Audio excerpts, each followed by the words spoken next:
Sveiki, tai pristatome Jums Smart Equipment detalių ploviklą, uždaro tipo ploviklą su pakaitinimu, su pajungimu suspausto oru, su oro reguliatorium, tai su vidinė talpa, kur skystis panaudojamas cirkuliaciniu būdu, tai daugkartinis tas skystis yra. Tai pati plovykla matmenys visus galite rasti pas mus svetainėje bartora.lt, ten bus visi tikslus matmenys tiek vidaus, tiek išorės ir taip toliau. Dabar papasakosim Jums apamai, kas čia per plovyklą, kas ją įeina, kaip jinai atrodo. Tai pradėsim nuo pačios svarbiausios plovyklą, tai turi būti skystis, teisingai. Tai jeigu yra skystis, tai turi būti talpa. Tai talpa čia labai gerai, prašom, mes galim rasti tą talpą. Mes turime lygį tos talpos, jinai yra pakaitinama. Turime nupilimą, kai mes norėsime pakeisti skystį, plus čia galime pajungti žarnelę, tai kad mums būtų iš vis labai patogu kažkokią tai jau utilizavimo talpą išpilti tą skystį, kuris jau bus panaudotas daug kartų.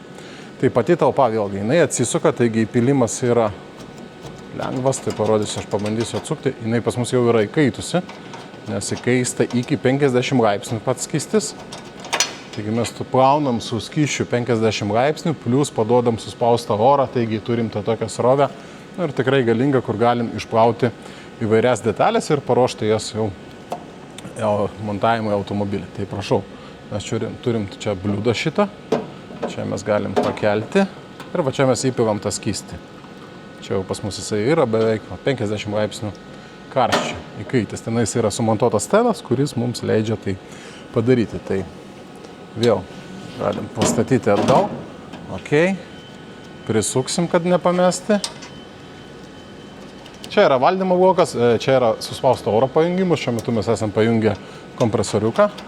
Kompresorius nereikia kažkokio tai labai galingo, bet kuo didesnį talpą, to ilgiau mes galime dirbti, kol neįsijungs kompresorius. Bet to tokio nereikia didelio. Gerai. Tai čia mes uždarom tada. Puiku, uždarėm.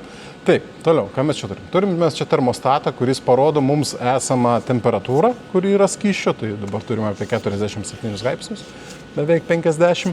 Turim pakaitinimą, galim įjungti, išjungti, tai prašau, įjungiam. Šiuo atveju ir vėlgi čia yra įjungimas pačio maitinimo viso to bloko. Toliau mes čia turime slėgį. Slėgio reguliatorius, tai galime slėgį tiek sumažinti, tiek padidinti. Galiu kompresorius pasukti, tai apie 7 atmosferas padarysiu.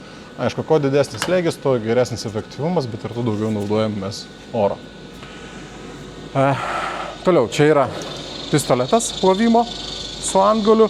Čia pas mus yra paduodamas suspaustas oras. Čia yra paduodamas skystis. Skystį mes galime uždaryti ir naudoti tik tai suspaustą orą, tarkim, prapūsti detalę po plovimo. Ir galim naudoti su skysčiu, dabar parodysiu neuždarius, taip kad mes pamatytume, kaip tai atrodo. Šau, su kokia galinga srovė yra sukuriama. Gerai, toliau mes parodysim, kaip čia viskas vyksta uždarius gaubtą. Taigi, pats gaubtas yra, jis yra ant amortizatorių, taigi galime uždaryti arba laisvai pakelti. Turime LED apšvietimą, ten sumontuota, va čia gal per kamerą matysis pas mus. LED apšvietimas ir yra ventiliatorius tam, kad vėdintų mūsų ir nerasotų stiklas. Tai va, tai uždarom, yra pirštinės tam, kad galima būtų paimti ruošinį ir dirbti, neaptaškant visko ir visko aplinkui ir savęs ir patalpų. Tai va, tai turime tą ruošinį, paėmė pneumatinį cilindrą. Taigi, turim ruošinuką, turime skystį, tai atidarau skystį. Dirbsime su skysčiu 50 laipsnių ir pradedu valymą. Ir prašau, galiu nuvalyti. Pakankamai tikrai gerai nuvalo.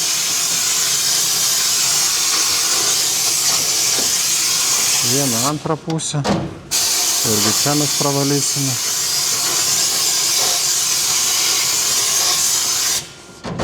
Ir čia. Ir dabar mes pravalėme ir dabar aš jau nebenoriu, tarkim, naudoti skysčio, uždarau skystį ir tik tai suspausto oro tam, kad ta detalė nuo to skysčio nupūsti, kaip sakoma, išdžiovinti pačią detalę, kad jinai jau būtų pas mus išdžiovinta. Prapučiam ir dar galėsim Tai va, tai detalė yra pas mus dabar prapusta, išplauta, galiu išimti pirštinės.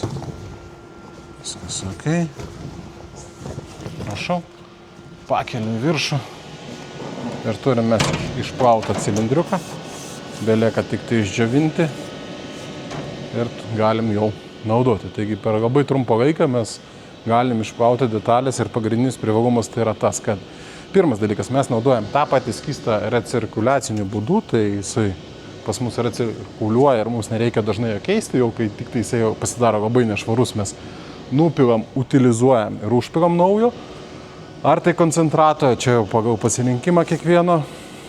Antras dalykas tai, kad mes galim pakaitinti šitą skystį, kaip matėte, iki 50 laipsnių mes galime įkaitinti ir plauti su karštu skysčiu ir plus galim panaudoti suspausto oro srovę. Taigi gauname ir skystį, ir suspausto oro srovę ir galim gerai išplauti, plus čia panaudoja tikrai dar papildomus teptukus, visko, tai tas detalės išeina labai gražiai nuplautos ir paruoštos sumontuoti į automobilį ar tai į kitą agregatą.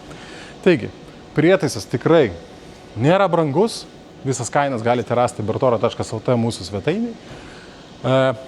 Ir labai naudingas kiekvienose dirbtuvėse, autoservise, garaže ar tai prie ūkio. Toks daiktas reikalingas, kuris ir saugo mūsų aplinką, saugo mūsų dirbtuvės ir švariau, gražiau dirbti ir sumontuoti švarias, gražias detalės. Taigi, ką, sudomino, laukiam jūsų. Ačiū.